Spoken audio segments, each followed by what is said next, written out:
পার্বতীপুর উপজেলার পলাশবাড়ী ইউনিয়নের কালিকাপুর মুন্সিপাড়া গ্রামের জাকারিয়া সরকার ও হোসনিয়ারা খাতুন দম্পতির মেয়ে জেবা মোতাহারা সামিহা লেখাপড়ায় প্রাথমিকের গণ্ডি না পেরুলেও দেশ অতিক্রম করেছে সামিহার মেধা। চতুর্থ শ্রেণীতে পড়া এই শিক্ষার্থী মুখস্থ বলতে পারে বিশ্বের বিভিন্ন দেশ, রাজধানী ছাড়াও বাংলাদেশের বিভাগ অনুযায়ী সব জেলার নাম।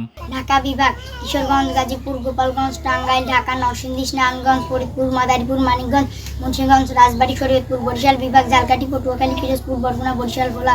সামাজিক যোগাযোগ মাধ্যম ছাড়াও শিশু সামিয়ার প্রতিভা ইতিমধ্যেও বেশ সাড়া ফেলেছে এলাকায়, তাই দূর দূরান্ত থেকে এক নজর দেখতে তার বাড়িতে ভিড় করছেন মানুষ।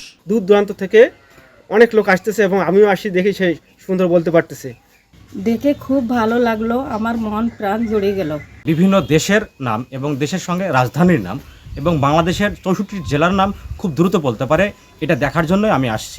করোনাকালে উপার্জন বন্ধ থাকায় একমাত্র মাথা গোঁজার ঠায় বাড়ি ভিটে ছাড়তে হয় সামিয়ার বাবা জাকারিয়া সরকারকে। তবে সকলের সহযোগিতা পেলে লেখাপড়া শেষে চিকিৎসক হয়ে দেশের মানুষের জন্য কাজ করতে চান সামিহা। আমি বড় হয়ে ডাক্তার হতে চাই, দেশের মানুষের সেবা করতে চাই। আমার বাবা গরিব, পড়ার সামর্থ্য নাই, সরকারের কাছে সাহায্য কামনা করি। তার লেখাপড়া খরচ চালিয়ে যাওয়া আমার পক্ষে অসম্ভব হয়ে যাচ্ছে।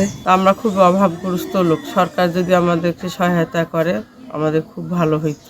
বিদ্যালয়ের অন্যতম মেধাবী শিক্ষার্থী জেবা মোতাহার সামিহার লেখাপড়ার খরচ চালানোর ক্ষেত্রে পাশে থাকার কথা জানান এই শিক্ষক। আমরা আমাদের পক্ষ থেকে সার্বিক সহযোগিতা করতেছি এবং আমাদের এই ধারাবাহিকতা অব্যাহত থাকবে। এদিকে অসহায় পরিবারের পাশে দাঁড়ানোর পাশাপাশি সামিহার মেধা বিকাশে সার্বিক সহযোগিতা প্রদানের আশ্বাস দিলেন উপজেলা নির্বাহী কর্মকর্তা। যতটুকু সহযোগিতা করা সম্ভব সরকারের যতটুকু আছে আমরা আমাদের মতো করে করব।